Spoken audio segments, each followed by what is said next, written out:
Good morning students. Welcome to online teaching session of Academic World School Bemetara. We are here today for grade 7 science with one more new chapter, that is physical and chemical change. That is chapter number 6. Now you all go for your haircut, changes to happen. Then at times we put some makeups and all, changes happen.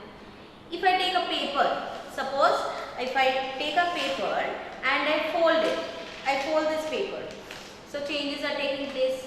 I am again folding this paper. See, the long paper I have folded it into 4 parts. I can tear a page. Now what is this happening actually? Changes are taking place. So what do we mean by changes? Changes means when we are bringing any difference, anything that becomes different from the previous thing. Suppose I go and have my haircut. Now I am having short haircut. So there is a difference between my previous look and my new look. When there is a difference is being brought, that is known as changes. That is known as changes. Now, as I start, I am going into the main portion. You can take out your copy, and you should take out your copy and start taking the notes. So, anything that brings a difference is known as changes. In terms of science, there are mainly 2 types of changes. There are mainly 2 types of changes. What are those 2 types of changes? The 2 types of changes are physical change and chemical change. The 2 types of changes are physical change, another one is chemical change. Now when we talk about physical, what does it mean? Physical change means when there are changes in the physical properties. When we are observing or noting changes in the physical properties of any substance, it is known as physical changes. So what comes under physical properties? Under physical properties, we are having such as changes in color, changes in texture, changes in shape. There may be a change in the color, there may be change in the texture of the substance, then there may be change in the shape or size. Shape means suppose I am having atta. I am having atta. Now the dough of atta, dough of flour, I am having it a certain shape. Now I change it along structure, I am changing it to a round one. Means what? I am changing the shape. Now when I have taken this paper, this was a long rectangle one. Now I fold it and I again fold it. So I am bringing the change in its size. At times when there is a change in density, when there is a change in density,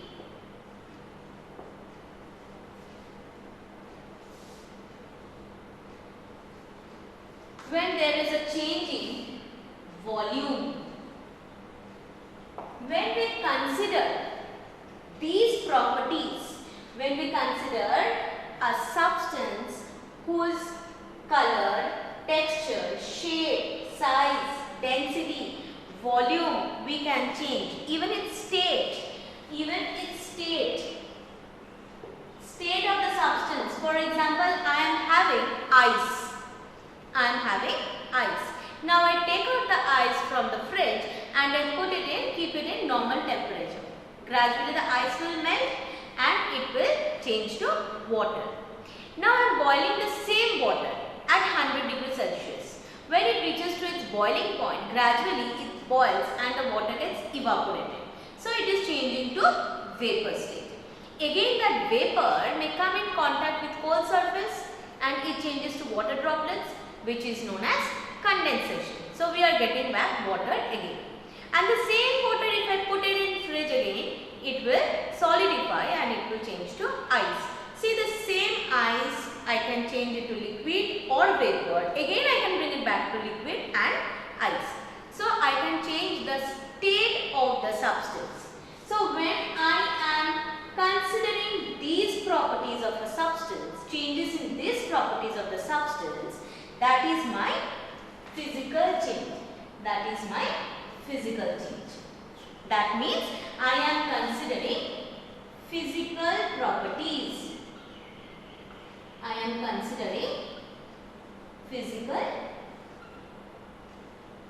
properties.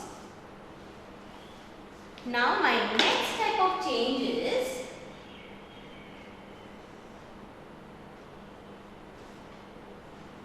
chemical change.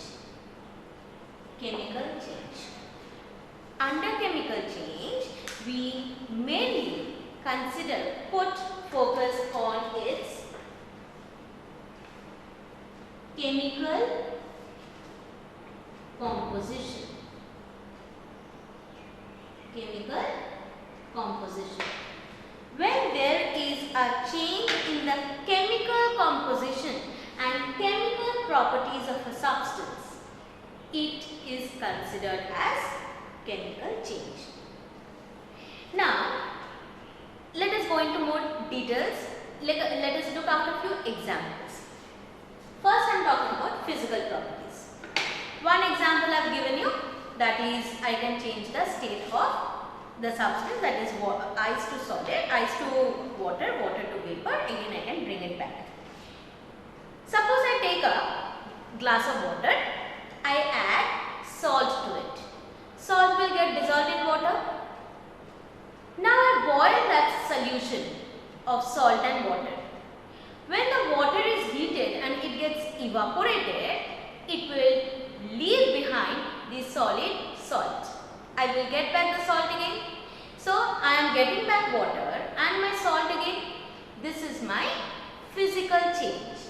Means what? So the first point is, in physical change, we can get back our original substance. Means no new substance is formed.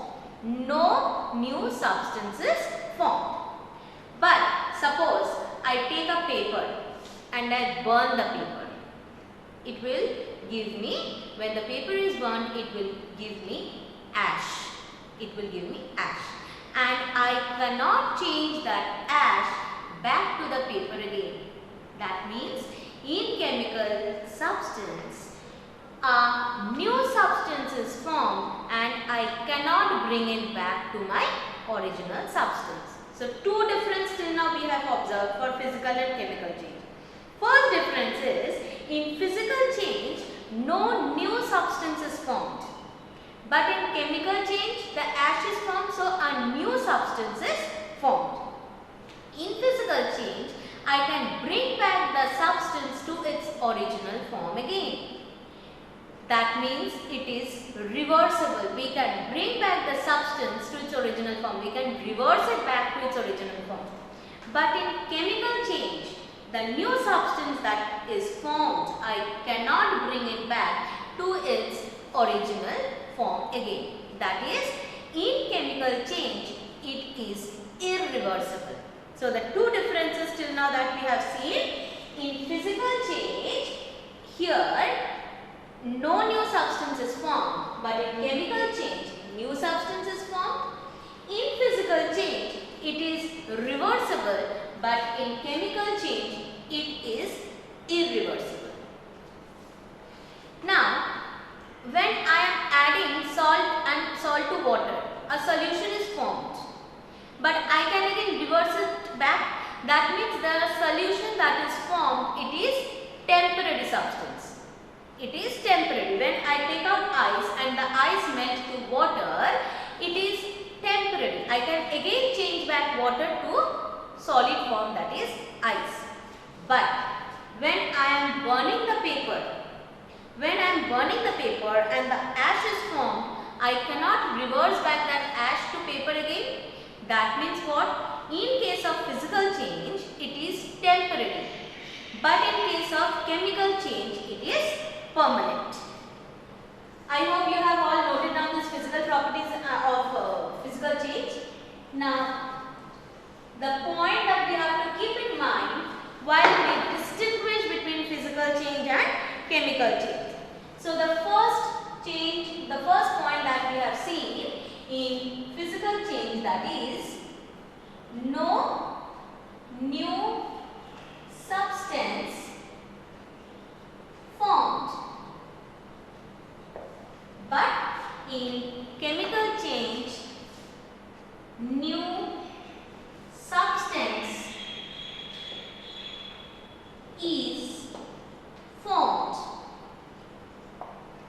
Now, here no new substance is formed, and the substance which is formed, I can take it back to its original form again.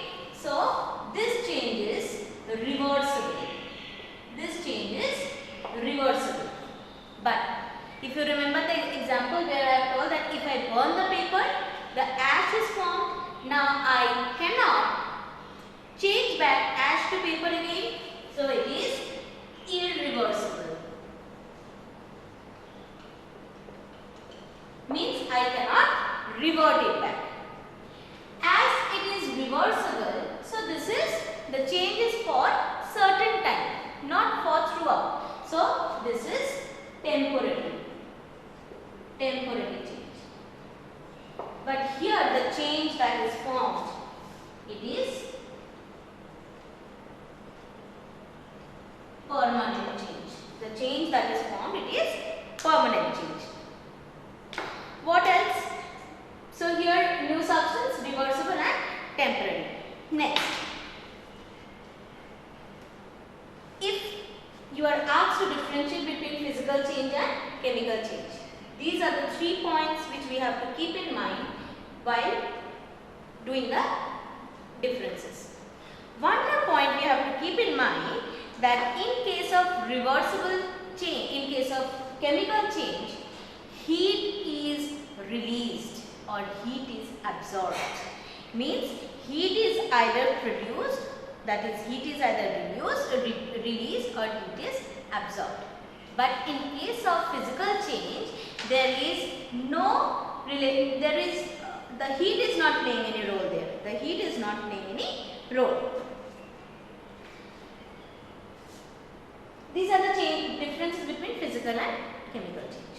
Now, example for physical change, I have discussed 2 examples. One is when I take out ice, it is melting and it gives water. When the same water is boiled, it changes to vapor. That is my example for change of state. One more example I have discussed where I am adding salt to water, and the same water when heated, water gets evaporated. What is left behind? Salt is left behind. And the water, if I change that vapor, if I cool that vapor, I will get back the water again. The process is called condensation. 2 examples I have discussed. And one more example, like if I take the paper and I fold it. This is an example of physical change. Then, suppose I take a glass and I break the glass. Now you will say that when a glass is broken, I cannot bring it back to its original shape again. So that can be a chemical change where I cannot bring it back to its original form again. But actually broken glass is also coming under physical change. Why? Because even though the glass is broken, but no change in their chemical composition. No change in their chemical composition. Until and unless there is a change in chemical composition, I cannot or we cannot consider it as chemical change. Suppose I take an egg and I break the egg. That is also coming under physical change. But if I take the same egg and I fry it, I am changing its chemical composition. So that comes under chemical change. Now curdling of milk. What is that curdling of milk? changing milk to curd. What do I need to do for that? I need to take milk and half teaspoon of curd. I will boil the milk, I will add curd to the milk and then keep it overnight undisturbed. The next day or after 6 to 8 hours, I will see that liquid milk changes to curd, which is solid. What happens here? Here, the protein that is present in curd, it coagulates, means jama ho jate hain. It coagulates and it forms curd. The bacteria which acts on it is known as lactobacillus, and the acid that is formed, it is lactic acid. Now, milk is sweet, but when we test curd, it is sour in taste. Why? Because the lactic acid is present and the taste of acid is sour. Once the curd is formed, I can change that curd back to milk again. So that is my example under chemical change. Suppose I take lime water. Now, I hope you have noted down the differences.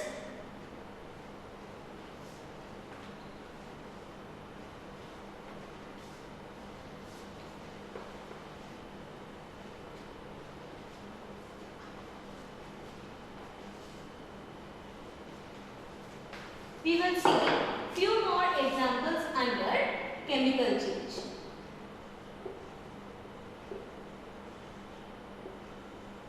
Suppose I take lime water, that is CaOH whole twice. This is my formula for lime water. I have taken the best way you can do. You take a glass of lime water, put straw in it and put the straw in your mouth. Now you pass the air through the straw. You blow the straw so that you pass the air to the lime water.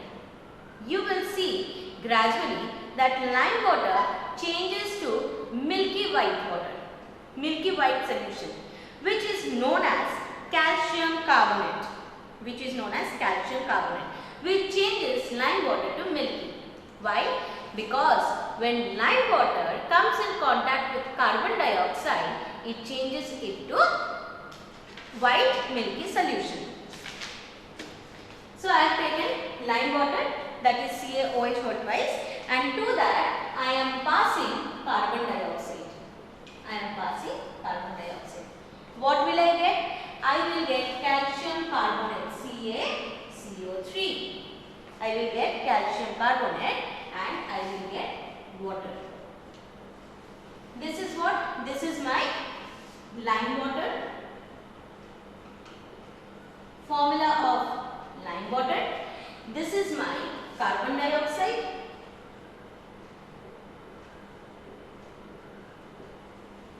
This is my calcium carbonate. And this is my formula for water. This is one example for chemical change. So once my calcium carbonate is formed, I cannot change it back to my lime water. And this calcium carbonate, due to when I am passing carbon dioxide to lime water, it produces calcium carbonate. This is also another surer test that when we release air, we are releasing carbon dioxide. That's why when lime water comes in contact to carbon dioxide, it changes to white solution, which is calcium carbonate. One more example, you will hear magnesium ribbon. Now what happens? Suppose I burn this magnesium ribbon. Now you know for burning or combustion, oxygen supports burning. So for burning magnesium, we need oxygen. So for burning magnesium, I am erasing the name of the chemicals. Formula is on the board. Now I am taking magnesium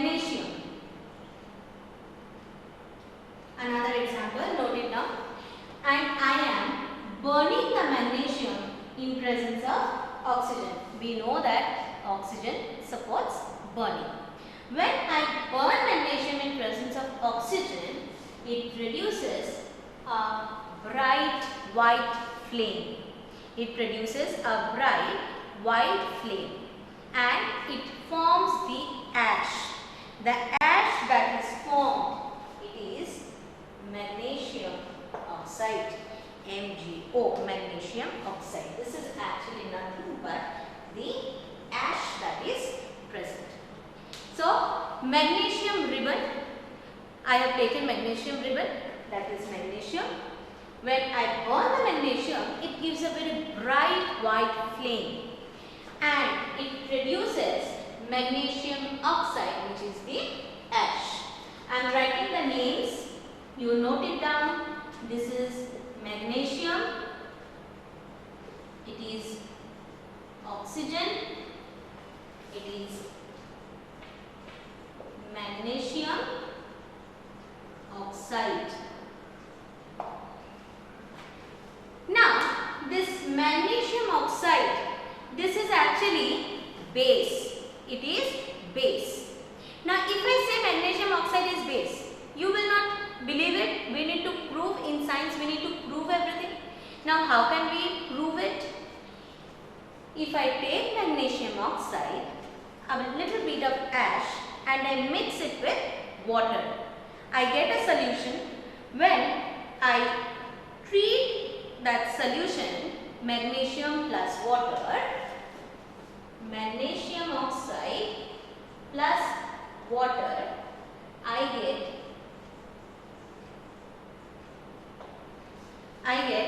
magnesium hydroxide, that is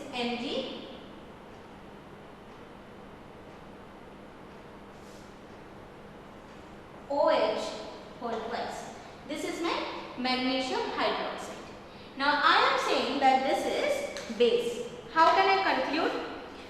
I will take the solution and I will use the indicator.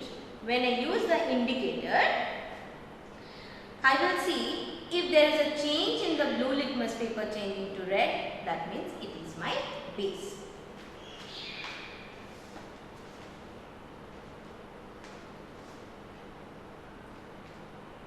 Red litmus paper, actually when I use the litmus paper, my red litmus paper will change to blue.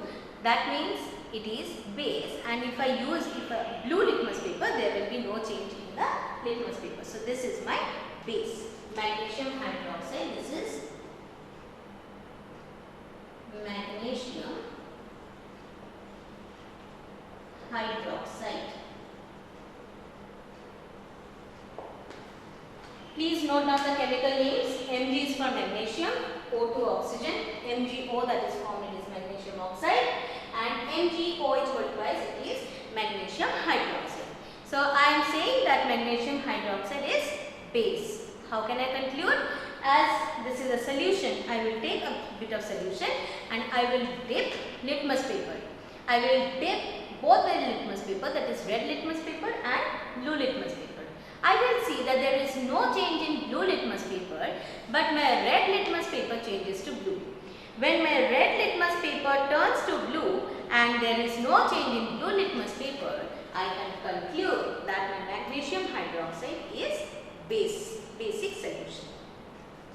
So these are few examples for chemical change. One more very common example we observe in our daily life. If you see around your surroundings, windows, you are having the grills made of iron. You will see that at some places of the grills, it starts to corrode. Corrosion starts happening. Means what? It starts to degrade and we have powdery substance of iron. What is it actually? Now we will see iron treated with water and oxygen.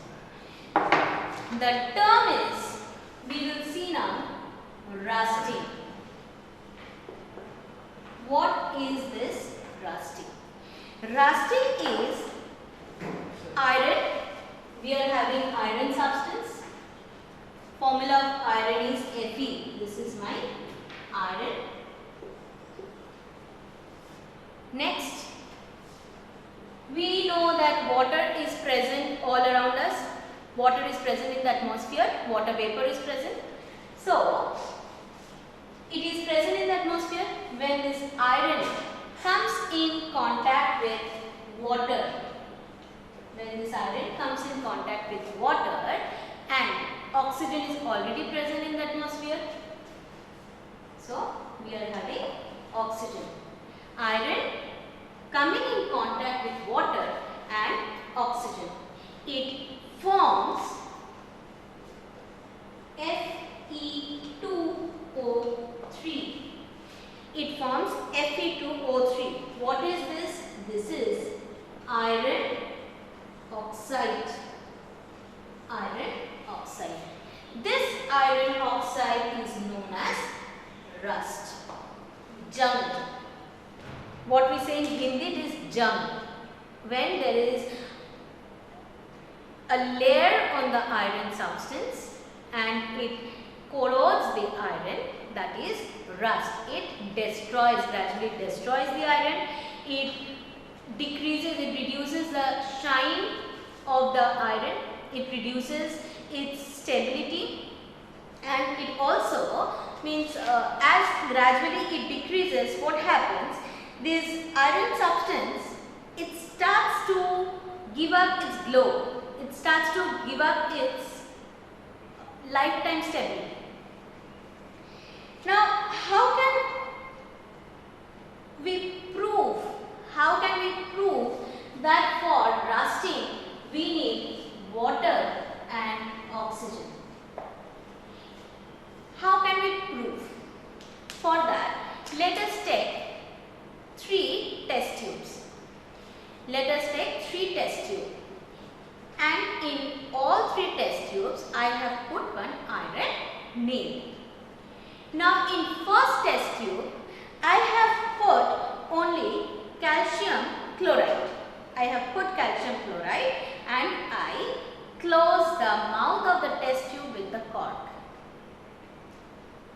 It is not coming in contact with water. Now I am taking another test tube where I am putting water, but I put drop of oil on that water and it forms a layer on that water. And we know oil is insoluble in water. As oil forms a layer on water, so air cannot invade through it and air cannot reach the nail. So in my second test tube, water is present but air is not present. I am again closing the test tube with the cork.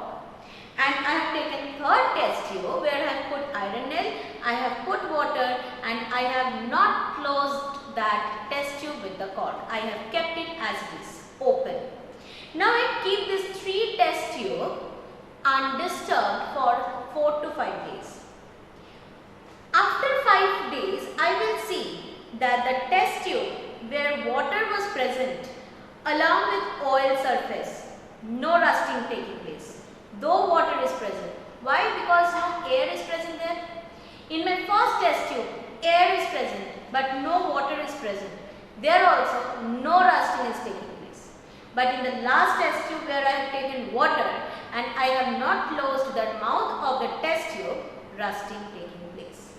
This concludes that for rusting, 2 essential substances are water and oxygen.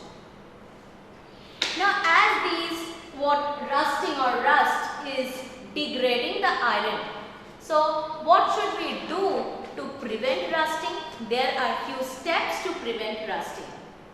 First thing, we can paint the iron.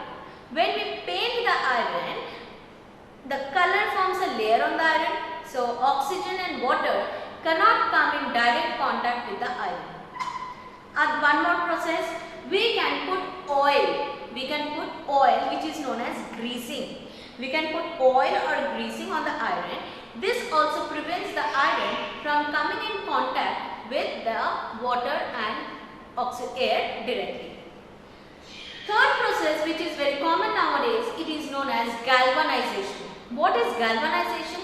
Galvanization means putting a thick layer of either zinc or chromium on the iron substance by passing electric current through it. Here zinc plays the role. As zinc or chromium, it is forming a layer on that iron substance. So zinc comes in contact with water and air, and zinc starts to degrade and it protects the iron from getting degraded. This process is known as galvanization. What is galvanization? Galvanization means coating a thin layer of chromium or zinc on the iron substance by passing electric current through it. These are the process by which we can prevent iron from getting rusted. You will see that the ship which is in the salty water, the bottom of the ship, even though it is painted or taken care, but it degrades very quickly. Why? Because salty water speeds up the rate of rusting. So this is what rusting was. We have seen how rusting taking place and what are the preventive steps we can take what are the steps and measures we can take to prevent rusting. The last topic for today is crystallization.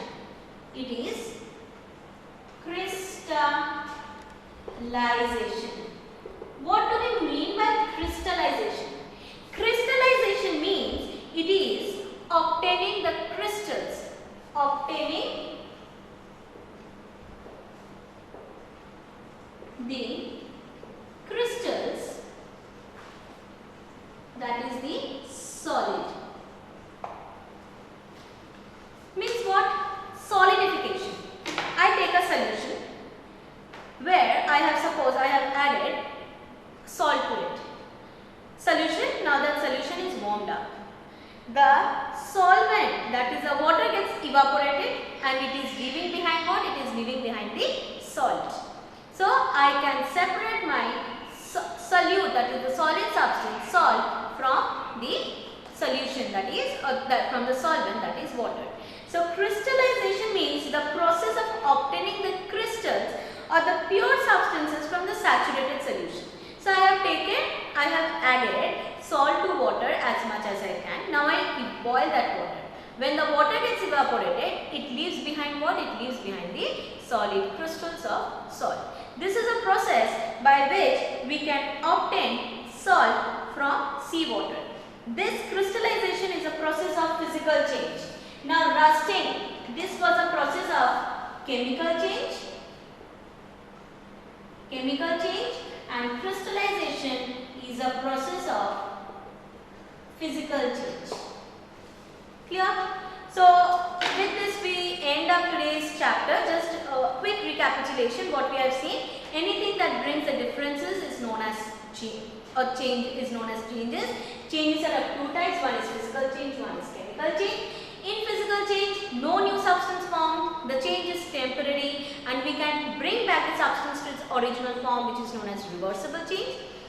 And the 3 points that we have to keep in mind for chemical changes, it is irreversible, it is permanent, and a new substances form. We have seen various examples which comes under physical change and chemical change. We have seen rusting, that is a layer formed on the iron which degrades the iron. Rusting means when iron comes in contact with water and oxygen, it forms rusting. The formula of rusting is iron oxide Fe2O3.